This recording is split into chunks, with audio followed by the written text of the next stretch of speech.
Hi everyone, it's Claudette from Happy on Maine, located in Dawson Creek, British Columbia. It's time for another video.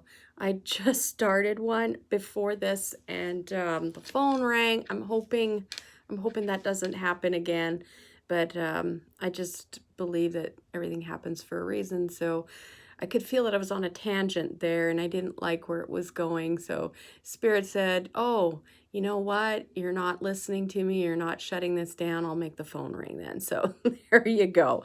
I get it too. I get put in my place.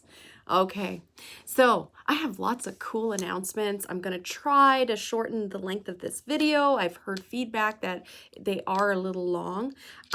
So yeah, I'm going to try to keep that in mind. Quick note, I keep referring over here because I have my notes over here. Like and share the video. All right, guys, because if you do, I'm watching and I am going to send you a private little video where I pull a card for you and I talk about it and just say intuitively what I think you need to hear and what will be best for you. And I guess when I say all that, it might not always be the greatest. Sometimes my sister says to me, Claudette, why? Nothing is really good in this reading, but life is not all roses. So just letting you know, it'll be raw, it'll be real, but it'll be given to you in a gentle way so that it's just everything is up to you. You choose. You choose to whether or not to listen. But a seed is planted, right? That's what this is about. Planting a seed to make us a better person. Make this life count, like I say. All right, so the theme today, as I was putting together, I call it my altar, all the things that I'm going to need for the video and setting it up, is people only see what they want to see. Wow, just kept going like a circuit there. People see only what they want to see. And that leads into, funny thing, into the story that I want to share today about, my struggles. So what happened is yesterday I was sitting watching the news, as I always do in the morning. I want to see my prime minister and what he has to say. And during translation times, because they're always flipping into French, I often like to listen to the French. It challenged myself. Since I'm French, I like to hear it. But in this instant, I looked over at my husband and I said, hey, honey, have you talked to our daughter lately? And he said, yeah, I just heard from her. And she says she's on the road and she's going with her cousin to a horse ranch. Let's just say that because I don't want to give too many details out. But I just want to share that. Oh my God, OMG. I just thought inside alarm bells were shooting off. I had fireworks. Mother Bear got poked. I'm telling you, big time. I'll tell you why. Because she was going with her cousin, and her cousin is paralyzed from the neck down. They're the same age, basically. So they're very close cousins, live in the same city, they work at the same place, and obviously her cousin isn't working right now. It's not safe for her to do so. But I was just freaking out because her lungs are always an issue. She could get a cold and that'll end up going to emergency. And who knows, right? It's a scary thing. Their bodies are not equipped or strong like our bodies are. And so they're more susceptible to what's going around. So I was just alarmed and terrified on what are these girls doing. And I know they're so lonely. They want something to look forward to. They feel like all their joys have been taken away. They can't go and have drinks with their friends or go and do game night like they always did. Everything seems to have been shut down, and all they're doing is the dreary, yucky stuff of paying bills and not even being able to socialize. These are young girls who are looking for boyfriends and excitement. So it's a tough one. And I know that as parents of young adults, and it's a rough, tough go, right? I get the fact that they're old enough to make their own decisions. And absolutely, my daughter's making her own decisions. But that doesn't mean that we don't have the right to speak up when we think that something they're doing is going to result in deep, deep regret. That's it. That's all. That's all I did is I picked up the phone and I let Mother Bear roar. I gave her all the reasons why what they had chosen to do was wrong. But they have the freedom to continue on the road trip and go. Whether they did or not, I'm not sure. Actually, I haven't spoken to her since I did that. And it's not because I'm regretful of what I've said. I do believe that once we've roared and spoken something of great truth, you need to just let the person that you've given it to sit with it. Just sit with it. If I were to go back now and make a phone call and say, I love you, honey, and I'm so sorry, it's just you really scare me, it negates all the whole message that she was given, which was a grave one. You know, in this particular situation, I explained to her how her cousin is so vulnerable right now. The fact that they're sharing a vehicle for hours to get to their destination, and that she's working, my daughter works in a public retail place, that frontline worker like none other. I said, you could be carrying it. You could be carrying it. I have heard straight from nurse's mouth that when we don't show any symptoms, we're the most contagious. So you feel completely fine. You're like, I don't have a sniffle, I'm okay. And all the while, you've just basically given your cousin a death sentence because she's picked it up. There's no way she couldn't have picked it up in a vehicle. And if she picked it up, the mother, my sister of this cousin, would have to make a choice now. She has a 9-year-old at home. So now she's going to get the call from emergency saying, you know, your daughter is here. She's asking for you. And she would have to make the really tough decision of who to mother. Does she mother her 9-year-old? Or does she mother her daughter who's in the hospital, her adult daughter who made the choice to do a road trip and put herself in harm's way? And if she chose to do it, that would mean the 9-year-old would be home for possibly 3 to 4 weeks without a mother. Maybe like this, over a screen, because she would have to make the decision. If she stays solely with her, then she has to stay solely with her. She couldn't go back and forth. And very, very likely that her daughter would pass away. She wouldn't be able to survive this. And think about the anger, the resentment that would fester. So many people are not able to grieve for their loved ones that have passed away. We see the numbers on TV. We hear about them on the news. We read about them, but those are all people's faces like mine. I could be a number, just like that, in a blink of an eye, gone. And I'll just be number whatever. Not a lot of people remember who I am or, you know, or care. I'm just that next number. And yet, it's just left a swath of pain for those that knew her. And we're going to want to blame. And I told my daughter, do you want to live with that stigma as the one who gave it to her? What a burden to carry for the rest of your life. Is it worth a road trip? Is it? Really? Not only that, not only will it affect her, it'll affect our family. There will be those who will always look at us as the family that brought pain to the other one.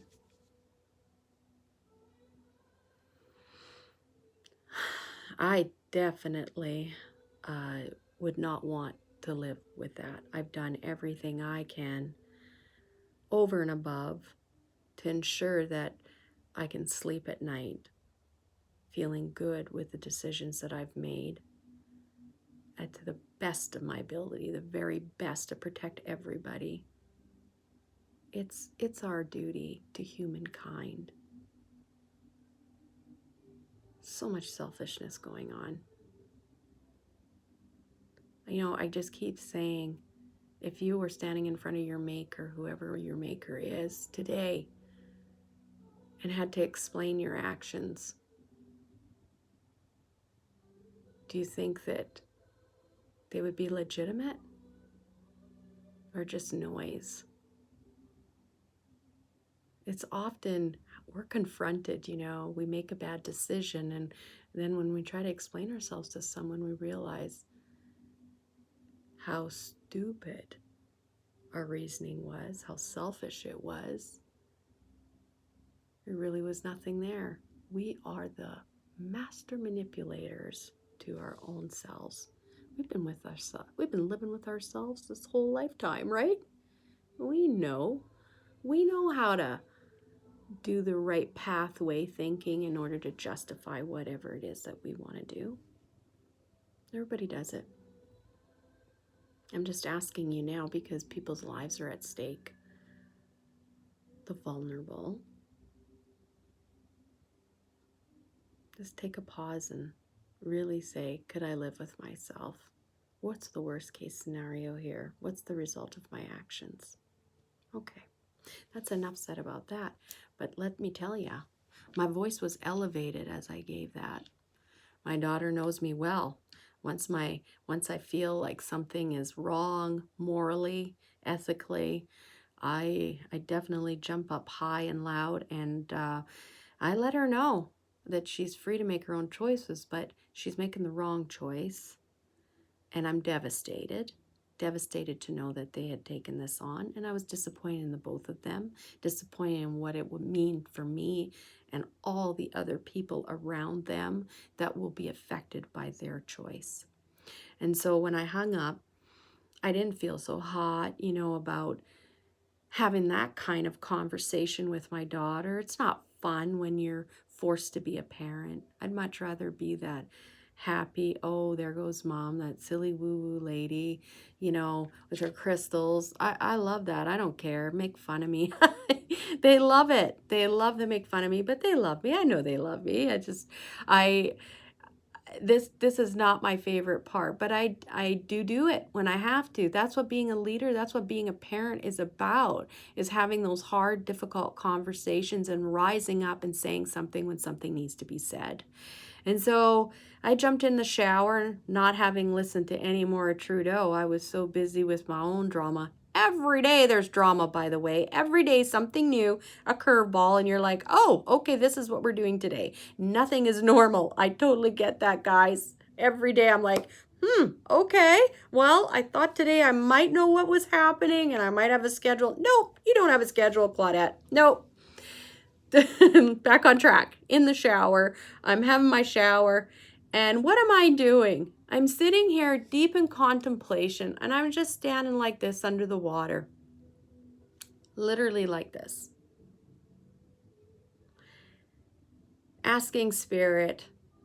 Literally, I had been cleaning myself with some really strong, it's a brand called Invocation shower gel. I was smudging myself and praying and just really deliberating over the delivery and what I'd had to do and not liking what I had to do, and why is it always me that has to be the strong one and be mean. And this is the visual I got. You see what her arms are doing? She is the great mother goddess. I've had her by my bathtub because I wanted to be reminded, and I wanted to really contemplate every time that I'm having a nice soak about how to love my body, no matter what size it is. Look at this woman. Does she look like she's on the cover of Vogue? No. And so that's a huge challenge of mine, is loving myself, my body image. But I realized there was so much more to that figurine. She's the great mother goddess.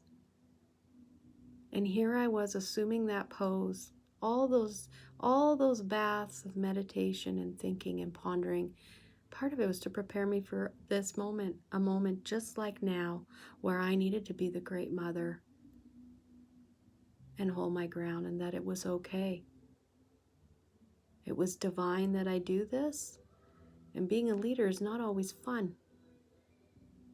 But I took comfort in knowing Spirit had my back. The great goddess herself showed me tenderness and gave me the encouragement I needed that it's okay what I was doing. It needed to be done.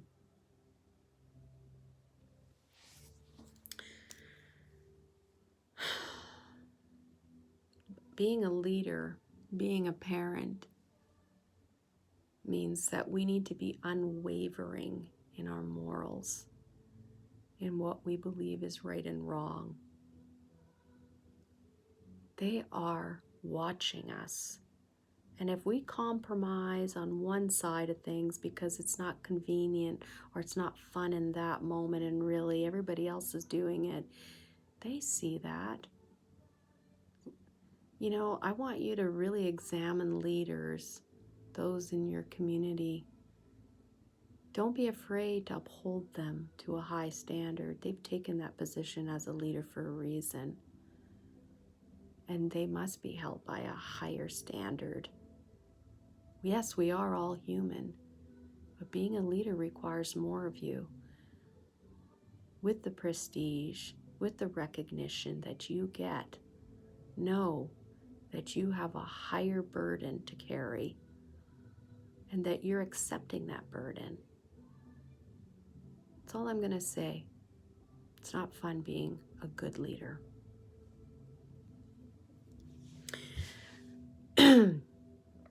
I want to speak quickly too about school, and this is from my perspective as a business owner who's here morning to night, every day, fighting the good fight to keep my business alive, watching every penny, working twice as hard for a 16th of what I normally make. This added stress of having to school your children at home has just been like crazy. Okay? I didn't realize how stressed out I was over it until I got a message, an email, and you know what? The message was perfectly fine. It was delivered in a very professional way, and it wasn't meant to put me under stress. It was just, how can I help? I've noticed your child is behind and it's time for grades. I need to, be able to grade some things. And I cracked again. I thought, I have so many problems right now that I'm dealing with. Real problems. Nobody's at home right now. Nobody's at home. My husband's working, and I'm so grateful for that. But I'm working. Normally our child's in school. I never signed up for homeschooling.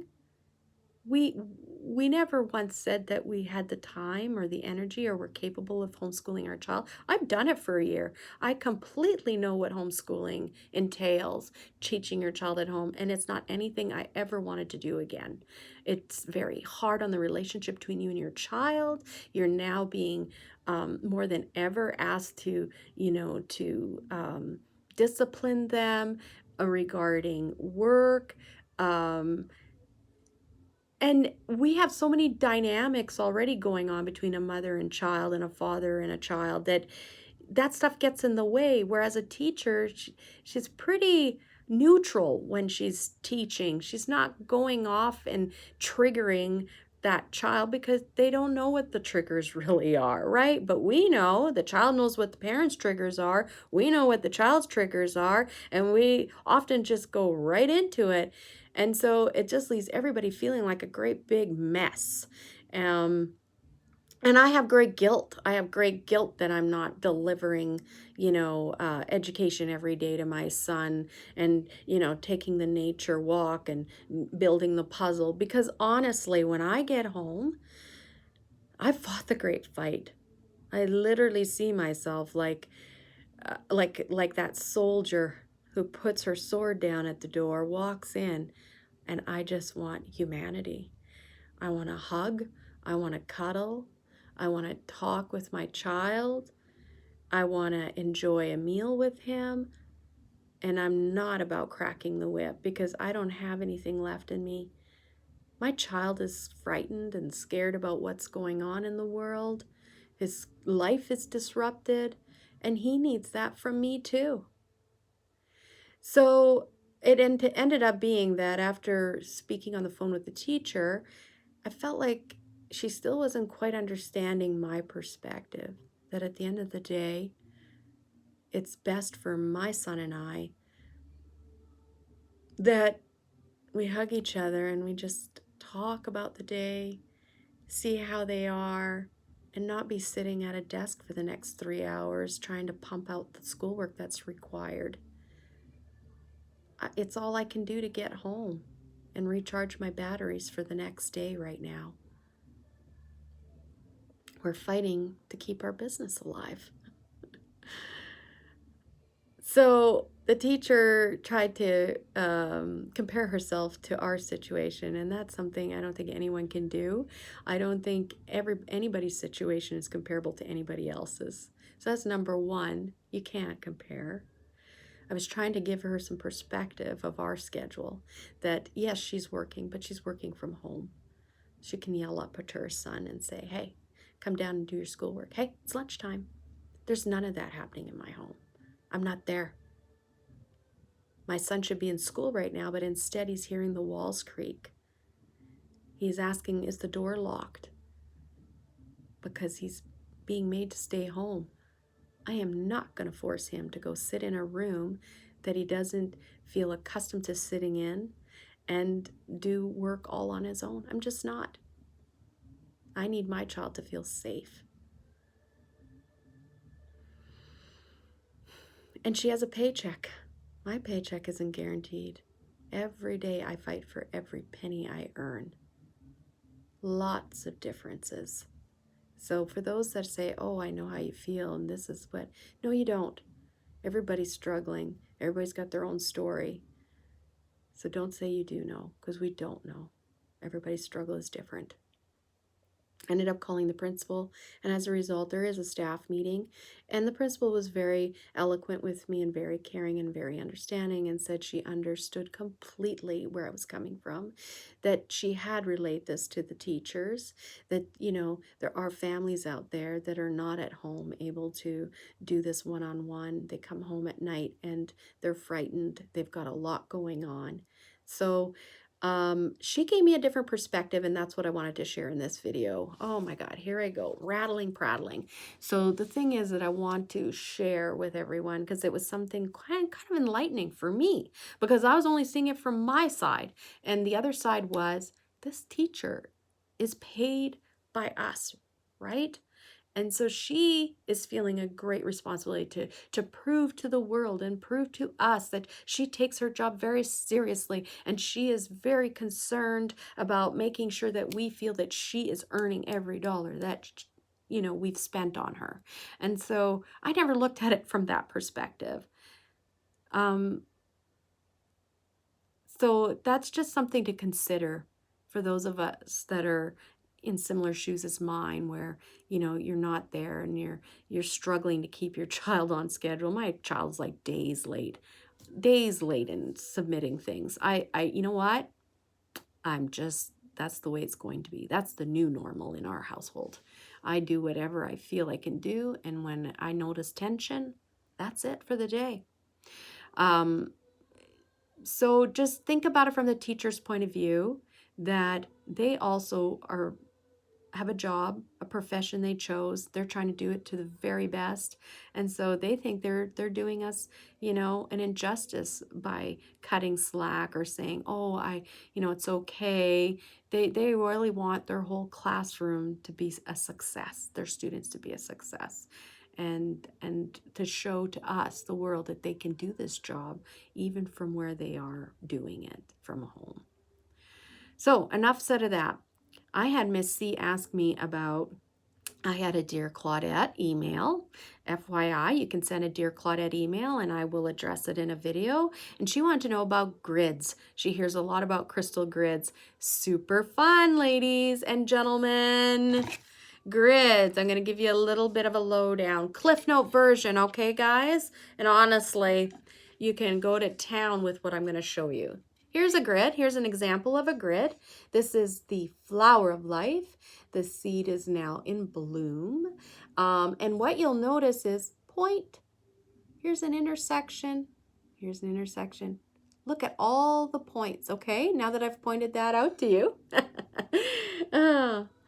That's what you use in a crystal grid, all right? Number one, what is your intention? What are you trying to bring into your life?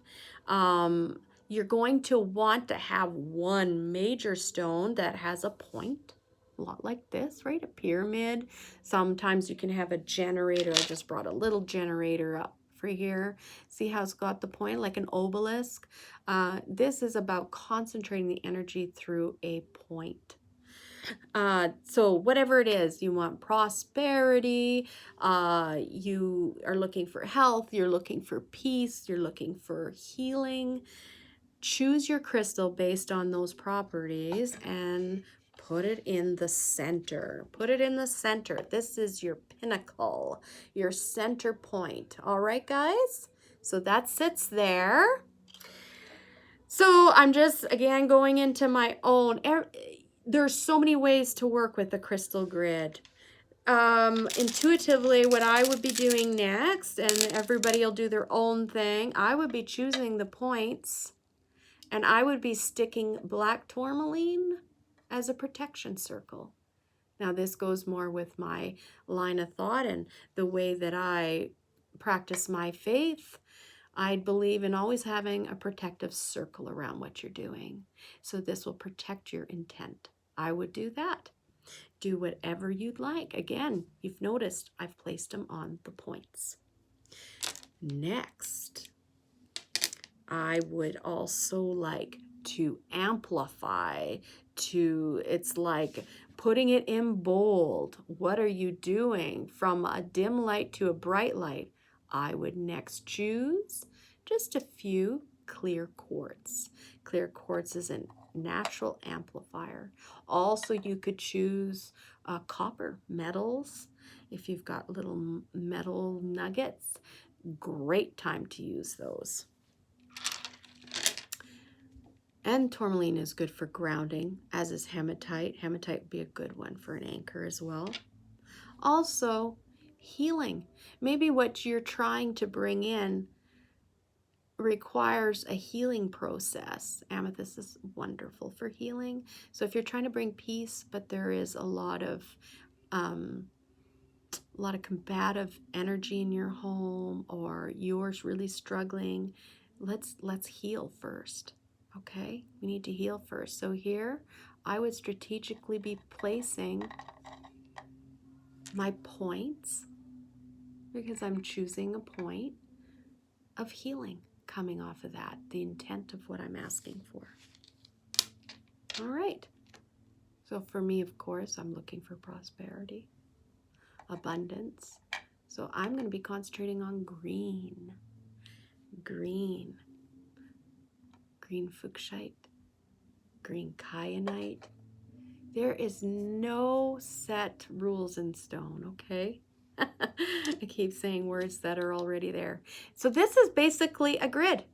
Now, after that, you want to activate it.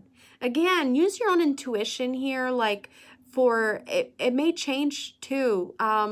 I just use my gut feeling. So sometimes merely lighting a sage wand and, waving the smoke onto there, purifying your intent, saying a prayer, asking for these blessings into your home, you've activated it.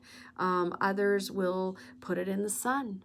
There's so many different ways to activate your crystal grid, and you can look that up online to see what resonates for you, or just use your tummy and see what your tummy's telling you. We have books too. There's this great one that's quite popular, Crystal Grids, Judy Hall. She's written many, many books on crystals.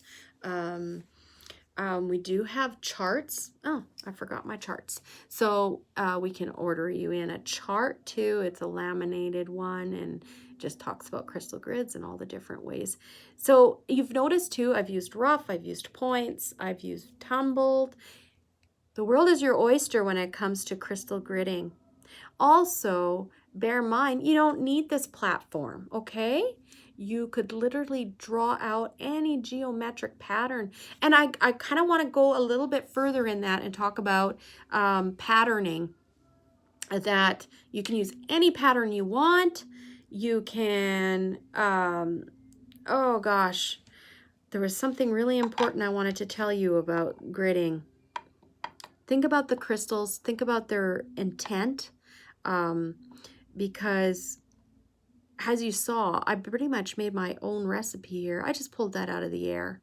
So use your own intuition when it comes to this. You can literally place crystals in a formation and think about the formation and what they mean to you. And you can delve really, really deep into it. You could say, I want 7 because of the value of number 7, the spiritual meaning of 5. I'm going to have 5 amethysts. Plan it out. You are making magic. Perfect. Perfect. So that is it, Miss C. This is for you.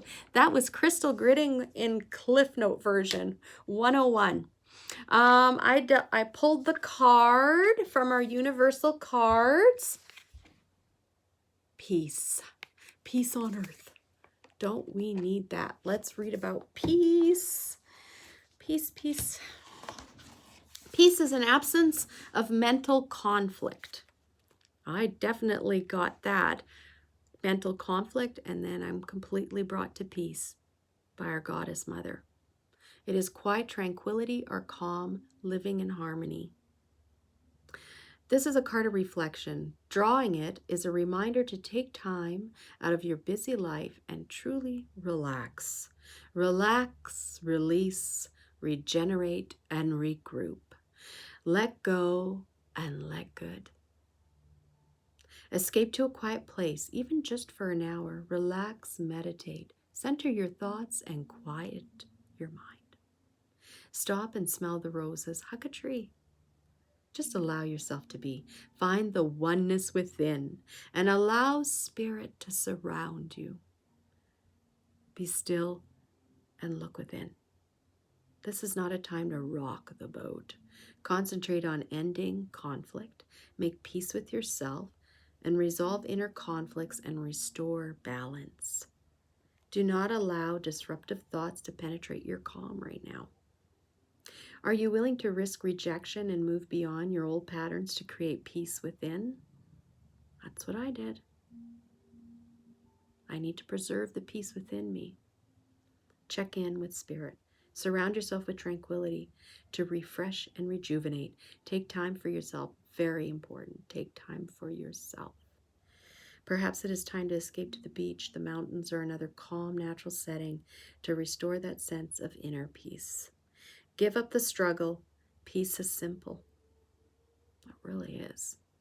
Let it begin with your right now in this moment. Visualize the peaceful outcome and let it be. So be it. That's awesome. Okay, what do we got going on here next? Oh, okay. I have an announcement to make. We're going to start subscription boxes. I've been asked several times now, so I'm going to have subscription boxes coming up. I'm going to start them in mid-May, I'm thinking. Mid-May,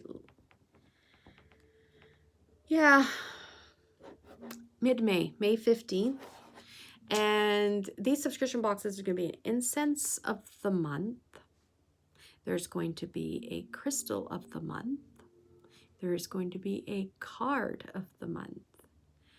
And I think, oh right, an essential oil of the month.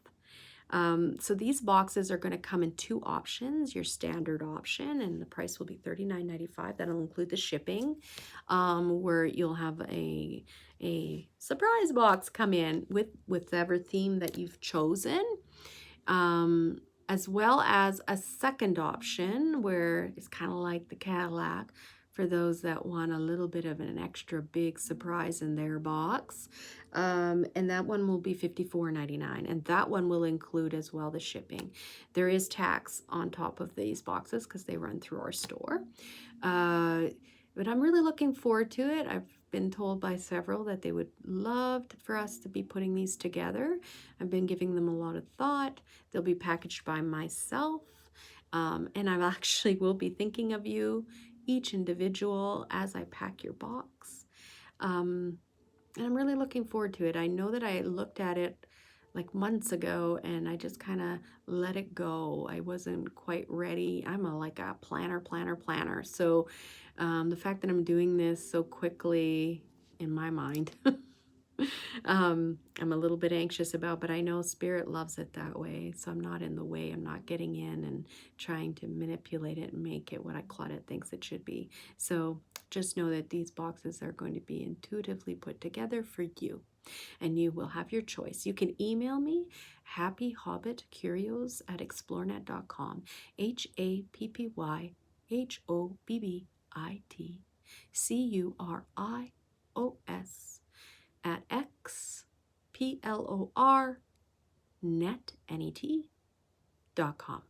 And I'll have that below in the comments as well so that you know. HappyHobbitCurios@explorenet.com. And you can message me too on our Facebook page. That's super easy. Happy on Maine. You see me there. I'm waving in the window, and you can just let me know what box you'd like to subscribe to, and we can do e-transfer, credit cards, however it works for you, even cash. So having said that, that's some super exciting news. I also have another exciting news item to announce. We have partnered up with a storefront in Chetwynd. So we will definitely be going up when COVID is over and doing a big grand opening. She has asked to have our stock in her storefront. She is Rebecca Hallard with Inner Sage Therapies. So this is really crazy and awesome. I'm super excited. I didn't quite envision that it was going to go this route. I thought we were going to franchise, which I'm hoping will eventually still happen. But right now, this is the way it's going. She will be affiliated with us. She eventually will, once COVID is over and I can have bags printed for her and paper, she will have our sign in her window as far as a supplier of us. So you'll see the Buddha doing the peace sign in her window, and you will be able to purchase items at the same price that you purchase them here in our store. So I'm super excited about that. I know that for a lot of people, who live in these little towns like Chetwynd and Tumbler, it's difficult, right? It's very difficult to gauge the weather and to get out. And so this is a way of reaching those people that maybe aren't as mobile and don't hit the road as often, and have now an opportunity to pick up their sage wand or their shell or whatnot. So yes, great news, and we're super excited to have Rebecca on our team. And Rebecca and I go a long ways back. Our firstborns, we were both in prenatal together, so we've got stories, and we've come a long way, baby. All right, so Miss C, because you sent me an email and requested about Crystal Grizz, that means you get a card. So I'm going to pull a card for you. Here we go. I'm using this deck, Kyle Gray. So exciting to pull it out. Again, this was another deck that's been sitting in a box. I haven't unpacked it yet. Oh, I'm getting shivers. I haven't unpacked this deck because I'm still getting settled into my office. I know it's ridiculous. I know it's been a year, but there's a lot to running a business and a storefront, and I'd much rather be with you guys, working with you firsthand, face to face. So a lot of this other stuff gets put back on the burner. So here we are. Okay, okay, Kathy, Miss C. Oh, Metatron. That's fun because Metatron is a symbol that I really gravitate to quite a bit, actually. And when I was thinking about the crystal grids, I was thinking about Metatron and the geometric shapes involved with that. Melchizedek is also associated with Metatron. Clear your vibes, Miss C. Clear your vibes, Archangel Metatron. Well, there you go. Thank you, Metatron, for clearing my field energy. Wow. Archangel Metatron. Let's see what it says. You're being guided, Miss C, to clear your life of any harsh or negative or challenging energy. Well, who doesn't have that in their home right now? It's time to make way for positive energy in your life, and the only way you can do this is by clearing your aura. Ooh, okay, that's your aura, your body, your energy. Surround yourself with positive people and uplifting environments. So in this case, you know, when we're kind of homebound and we're dealing more in like we're more in confined spaces, those outside walks, those bath times where you lock the door and this is me time, super important for you, Kathy. Super important. And I keep saying your name, but we're just saying the first name, so I hope you're okay with that, Miss C. Expanded interpretation says the angels are encouraging you, Miss C, to call on them to help you clear your life of anything that's getting between you and your inner peace. Aw, so they see it. They see you're having a struggle. And so they're just saying, hey, it's as easy as asking us, and we're going to show you. Again, do that before you go to sleep at night. Help me with this. I'm asking you, and ask them directly. Be very, very clear with your request. Don't wander off as you're making the request in your thoughts. Hey, I do that. It needs to be very clear and concise when you're communicating. Clear any clutter from your home, your office, your car, anywhere else you spend time. Because when you clear clutter in your life, you clear your psychic clutter from your energy. And when you clear your energy, you open yourself up to more abundant and spiritual experiences. Wow. Metatron is one of the few angels who have walked the earth as a human being. So he knows more than other angels what it can be like to be challenged by people and situations. His name means the throne next to God. And he has a special connection with the current era as he represents the new energy and the connections that are opening up to the other worlds and heaven. He is the angel who can help us connect with the wisdom of God in our daily life. For you, Missy. And interesting that you asked me about gridding. I'm sure that that will play a part in asking for your inner peace to be restored. Love it.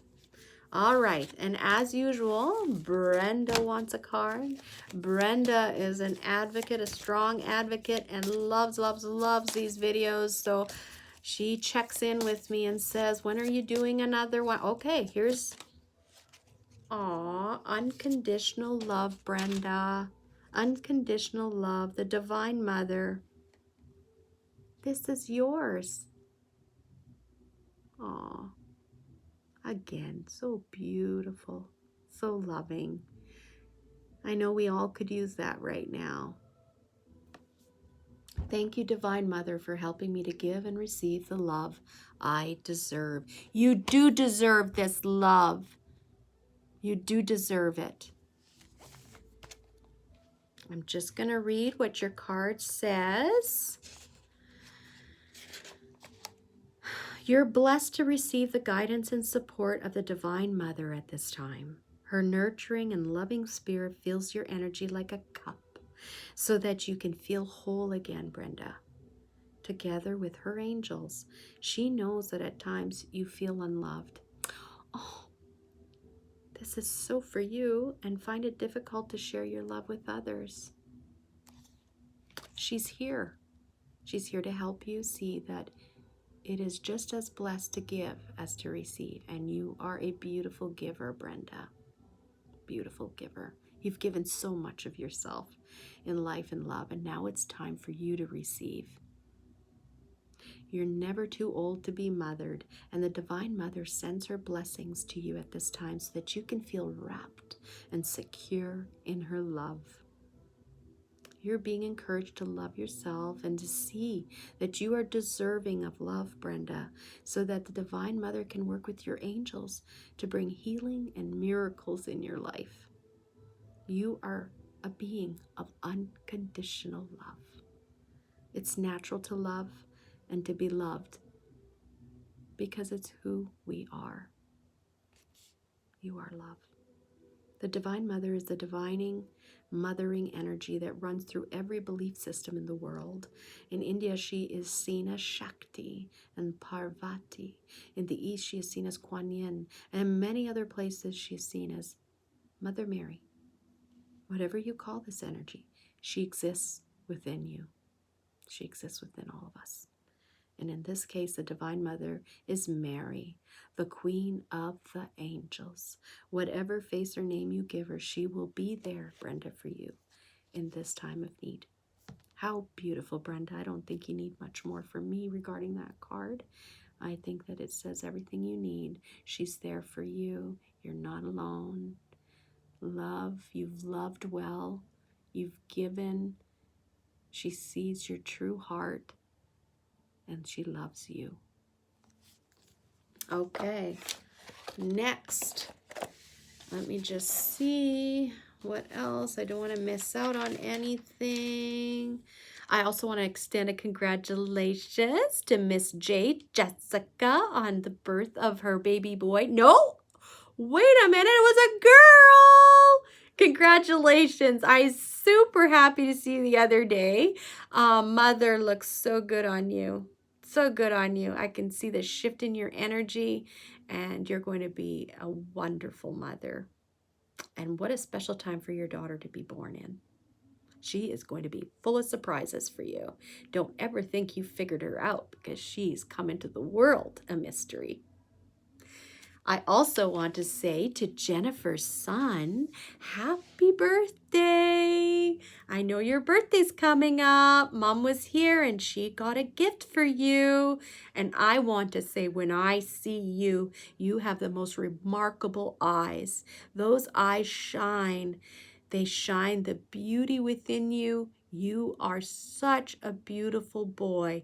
You have a beautiful energy inside of you, and you have love and compassion. And I want you to know, I see it. I see what a special person you are. So happy birthday. And our Course in Miracles. Let's read the next excerpt here. Pam Grout. Here we go. Day 3. Sneaking past the bouncer of my limited thinking. Picture a big muscle-bound bouncer, a Dwayne The Rock Johnson type. Whew. His arms are crossed and he's got that no way, no how look on his face, like nope. Anyone with a lick of sense can figure out it'd be best to come back later and try again when Mr. Tough isn't so diligently blocking the entry. Our current beliefs about the world are just like that bouncer. They block all the joy, the peace, and other divine goodies the universe so desperately wants to bestow. A Course in Miracles is about clearing our minds, about undoing beliefs we think are absolute fact. Oh my gosh, so good, because that is a big tenet at our store. Don't make up my mind. I've already decided what the facts are, and that's it. I hear that all the time. Enter lesson 3. I do not understand anything I see. In brackets, she's written in this room or out the window. Again, we simply take a moment or two to look around and say, I do not understand that pillow. I do not understand that cat. I do not understand this hand. Remember, you don't have to believe these lessons. You just have to do them. So because our old beliefs are dominated by fear, separation, limitation, and because our brains look for proof of our beliefs, we collapse the wave. It's a psychic term that describes plucking a single superposition from all possible superpositions. Oh, how limiting is that? That's a really sad existence. And this is what supports our beliefs. So once it's collapsed, the other superpositions are no longer visible. It's like wearing these glasses when we could have a different lens and see a whole different spectrum, right? We only see how many colors? Imagine putting on a different lens and seeing all the colors that are out there for us to see.